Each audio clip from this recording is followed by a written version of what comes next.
హల్లెలూయా. దేవునికి మహిమ ఘనత ప్రభావములు కలుగును గాక. అందరూ దేవుని యొక్క మహాకృపను బట్టి క్షేమముగాను ఆరోగ్యదాయకముగాను నెమ్మదిని సమాధానమును కలిగి ఉన్నారని నేను చేస్తున్నటువంటి ప్రార్థనలు బట్టి నేను నమ్ముచూ ఉన్నాను.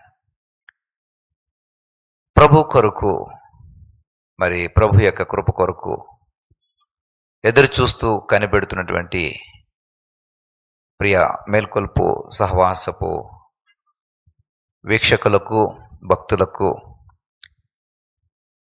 మరొక దిన శుభములు తెలియచేస్తూ ఉన్నాం.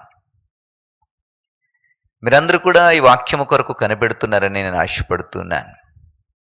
మేల్కొల్పు ప్రార్థన ఈ సహవాసము ద్వారా దేవుని యొక్క మాట అందించబడుచు ఉండగా దేవుని యొక్క మాట కొరకు కనిపెడుతున్నారని దేవుని యొక్క రాయబారులు ప్రతినిధులు అందించేటువంటి ఈ మాటను తెలుసుకోవాలని గ్రహించాలని మీరు ఆశతోనూ ఆసక్తితోనూ కనిపెట్టుచున్నారని నేను నమ్ముచున్నాను. దేవునికి వాక్యము సెలవిస్తుంది. యెషయా గ్రంథం 40వ అధ్యాయం 31వ వచనంలో, యెహోవా కొరకు కనిపెట్టు వారు నూతన బలము పొందుకుందురని.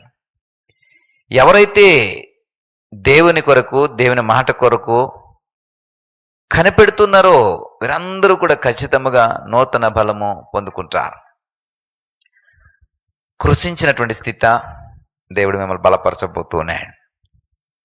బలహీనపరచబడినటువంటి స్థితి దేవుడు మిమ్మల్ని బలపరచబోతున్నాడు. నిరాశ నిస్పృహలు అలుముకున్నటువంటి పరిస్థితి దేవుడు మిమ్మల్ని బలపరచబోతున్నాడు. ఇంకా వేదన శోధన ప్రతికూలమైనటువంటి పరిస్థితులు అనుకూలత అనువంతా కూడా లేనటువంటి పరిస్థితుల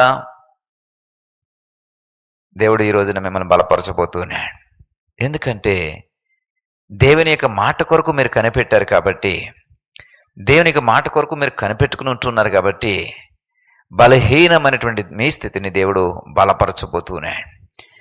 బలహీనమైనటువంటి మన యొక్క పరిస్థితుల్ని దేవుడు మరి మార్చి మనకు అనుకూలమైనటువంటి పరిస్థితులుగా మార్చబోతున్నాడు. యెహోవా కొరకు కనిపెట్టుకుని ఉండుట, ఆయన మాట మీద ఆశ పెట్టుకుని ఉండుట విశ్వసించదగినది, నమ్మడానికి యోగ్యమైనది. కొన్ని విషయాలను మనం గమనించినట్లయితే కొంతమంది మీద మనము నమ్మకాన్ని పెట్టుకుంటాం, కానీ ఆ నమ్మకాన్ని వారు వమ్ము చేస్తూ ఉంటారు. వారి మీద విపరీతమైనటువంటి ఆశను పెట్టుకుంటాం, అయితే వారి యొక్క మరి స్పందన ప్రతిస్పందన లేకుంటే వారి యొక్క పనితీరు ఇవన్నీ చూస్తే గనక ఆశ నిరాశ అయిపోతూ ఉంటారు. ఎందుకంటే మనకి తగినట్టుగా లేదా మనకు అనుకున్నట్టుగా వారు చేయలేరు. వారికి ఉన్న పరిధి లేదా వారికి ఉన్నటువంటి బలము, వారికి ఉన్నటువంటి శక్తి, వారికి ఉన్నటువంటి పరపతి అంతకు మించి చేయజాలకపోవచ్చు. ఎందుకంటే ఏ మనుషుడికైనా ఏ నరుడికైనా బలము కానీ శక్తి కానీ ఒక పరిధిలోనే ఉంటుంది.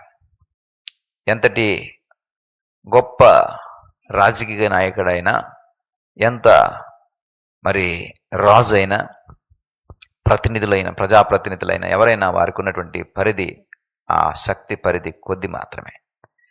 ఆ పరిధికి మించి వారు పనిచేయజాలరు.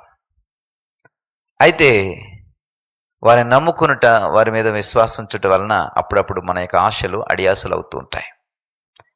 అయితే సర్వశక్తిమంతుడు, సర్వోన్నతుడు, సమస్తమును చేయగలవాడు, ఆయన్ని ఆనుకుని ఉన్న వారి మీద ఏమాత్రము కూడా భారము పడకుండా భారమంతటిని కూడా ఆయన తీసుకుని నిన్ను సులువుగాను సునాయాసముగాను నడిపించగల దేవుడు, ఎవరైతే నా కోసము కనిపెట్టుకుని ఉంటూ ఉన్నారో అని ఆయన ఎదురు చూస్తూ ఉంటాడు. ఈ ఉదయకాల వాక్యమును బట్టి ఎవరైతే కనిపెట్టుకుని ఎదురు చూస్తూ ఉన్నారో వారిని దేవుడు ఈరోజు బలపరచబోతున్నాడు. ఆయన యొక్క మాటను ఎవరైతే అంగీకరిస్తారో వారు సురక్షితంగా ఉండగలుగుతారని సామెత గ్రంథం 1వ అధ్యాయం 33వ వచనం ద్వారా సెలవివ్వబడుతోంది. అపాయము మరి ఎదురుగుండా వచ్చినా కానీ, భయం ఎదురుగుండా వచ్చినా కానీ వాడు నెమ్మదిగా ఉంటాడు. ఎందుకంటే వాడు యెహోవా కొరకు కనిపెట్టుకున్నాడు కాబట్టి వాడు ఒక బలము కలిగి ఉన్నాడు. నమ్మకానికి ఆస్పదమైనటువంటి యెహోవా మీద అతడు ఆనుకుని ఉన్నాడు కాబట్టి అతడికి ఇంకా ఏమాత్రం కూడా భయం లేదు.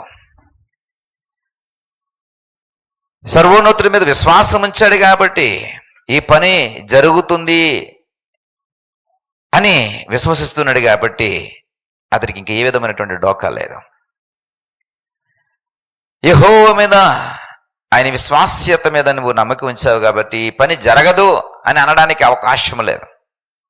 ఈ పని ఇంకా జరగదని అనడానికి అవకాశం లేదు. నీ పని ప్రారంభించబడింది, ఆ పని కొనసాగుతానిది, ఖచ్చితంగా కొనసాగుతూనే ఉంటాను. నీ పనుల భారము సునాయాసంగా దేవుడు చేయబోతున్నాడు. ఎందుకంటే నువ్వు ఆయన కొరకు కనిపెట్టుకుని ఉంటున్నావు కాబట్టి. ఎవరైతే ఆయన కొరకు కనిపెట్టుకుని ఉంటారో వారి పట్ల ఆయన గొప్ప కార్యాలు చేయగలడు. వారు నూతన బలం పొందుకుని మరి పక్షిరాజు యవనం వలె వారు నూతనమైనటువంటి శక్తిని పొందుకుని అంతకంతకు పైకి ఎగరగలుగుతారు. ఈ మేల్కొల్పు ప్రార్థన సహవాసము కొరకే కనిపెట్టుకుని ఉన్నటువంటి ప్రియ సహోదరుడు, ఆ సహోదరి, నువ్వు నూతన బలము పొందుకోబోతున్నావు. పక్షిరాజు యవనం వలె నీ యవనము కొత్తదగుచున్నది. నువ్వు అంతకంతకు నువ్వు పైకి ఎగరగలవు, ఉన్నత శిఖరాలను అధిరోహించగలవు. దేవుడు నీ జీవితంలో గొప్ప కార్యాలు చేయడము ప్రారంభించబోతున్నాడు. ఏకీభవించినట్లయితే, దేవుని మాటకు, ఆయన మీద ఉన్నటువంటి విశ్వాస్యతను బట్టి నువ్వు నమ్మినట్లయితే ఈ చిన్న ప్రార్థన నీ కొరకు చేస్తున్నాను, ఏకీభవించండి. దయగల తండ్రి, కృపగలని దేవా, ఉదయకాల మాటలను బట్టి మీకు వందనాలు. మీ కొరకు ఎవరైతే కనిపెట్టుకుని ఉంటారో వారు నూతనమైనటువంటి బలము పొందుకుంటారని, ఇదిగో ప్రభా, ఉదయకాల వాక్యము కొరకు, ఈ యొక్క సహవాసము కొరకు, నీ మాట కొరకు ఎవరైతే కనిపెట్టుకుని ఎదురు చూసి ఉన్నారు వారందరూ కూడా నూతనమైన బలము పొందుకుని, నూతనమైన శక్తిని పొందుకొని, విశ్వాస్యతకు ఆస్పదమైనటువంటి మీ నామాన్ని వారు ధరించుకొని, ఇదిగో ప్రభు, గొప్ప కార్యములు, సూర్య కార్యములు వారి ద్వారా జరిగించుటకు నీ గొప్ప సమ్మతిని తెలియచేయమని ప్రార్థన చేస్తున్నాం. నిలబెట్టండి, బలపరచండి, నూతన బలముతో గొప్ప కార్యాలు వారి జీవితాల్లో జరిగించండి. ఏకీభవిస్తున్న ప్రతి ఒక్కరి జీవితాల్లో నీ మిరాకిల్స్, నీ ఆశ్చర్యకరమైన సంగతులు జరిగించండి. మహిమ, ఘనత, ప్రభావం మీరే పొందుకునమని యేసు వారి నామమును బట్టి ప్రార్థించి వేడుకుంటున్నాం పరమ తండ్రి. ఆమెన్.